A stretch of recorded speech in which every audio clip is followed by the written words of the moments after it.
U bazi podataka nevladine organizacije Lavirint, koja se bavi prevencijom upotrebe droga, podizanjem svesti kod mladih, ali i lečenjem narkomana, registrovano je, kako kaže direktor ove organizacije Safet Bljakaj, 1372 zavisnika od droge.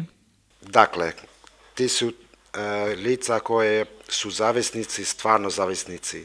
Mi ne registrujemo ni koji eksperimentišu, a pogotovo ne registrujemo recimo ni koji koriste kanabis. Kad bi to dodali, onda ta brojka bi bilo više puta veća nego ovo sada.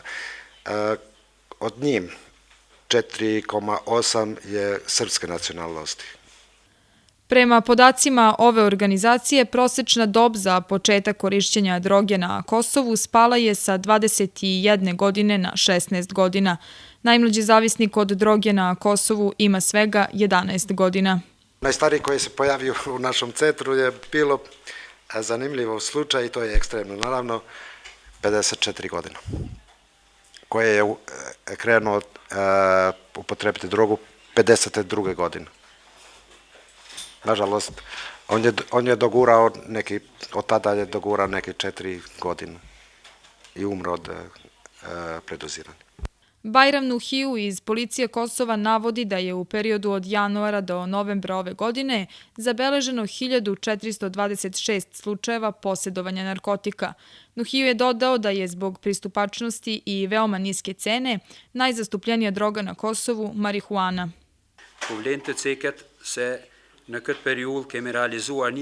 Treba napomenuti da smo u ovom periodu ostvarili 1010 operacija, uhapšeno je 1854 osumnjičenih osoba.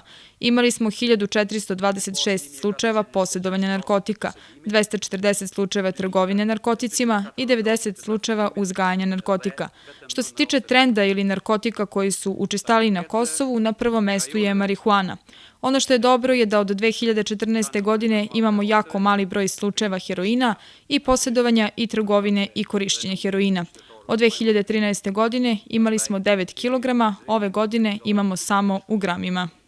Psihijatar i psihoterapeut Mirjana Tasić kaže da kako bi utvrdili bolest zavisnosti psihoaktivnih supstanci, neophodno je da budu ispunjena bar 3 od 5 kriterijuma. Prvi kriterijum jeste jaka želja, odnosno neodoljiva žudnja da se uzme supstanca.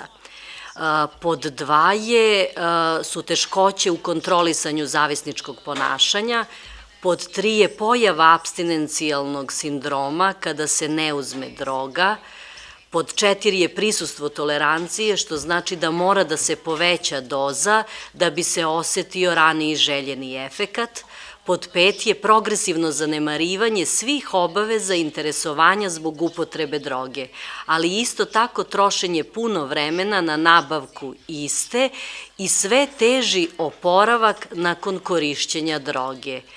U borbi protiv zloupotrebe narkotika, osim nadležnih institucija, važnu ulogu igra čitavo društvo, ali posebno porodica. Prvo zbog toga kažemo da je taj način na koji roditelji rade sa decom i formiraju njihove stavove, vrednosti i želju za imanjem jasnih ciljeva u stvari najznačajniji dobit koje roditelji ostvaruju na decu. Jovana Stojanović iz nevladine organizacije Sinergija iz Severne Mitrovice kaže da nepoštovanje zakona na severu Kosova, koji se odnosi na prodaju alkohola maloletnicima, sputava čitav sistem u zaštiti mladih od dostupnosti alkohola. Recimo, samo pojedini kafići sprovode to, međutim, u nekoj običnoj klasičnoj prodavnici možete poslati dete od 10 godina i nikomu neće zabraniti da kupi cigarete ili da kupi neki alkohol. I sad je pitanje da li će to dete odneti cigarete ili alkohol svom roditelju, ako ga je poslalo u stvari, ili će iskoristiti sa društvom i tako dalje. Današnju debatu organizovao je Medija centar uz podršku Kancelarije Evropske unije, BIR na Kosovo i Asocijacije novinara Kosova.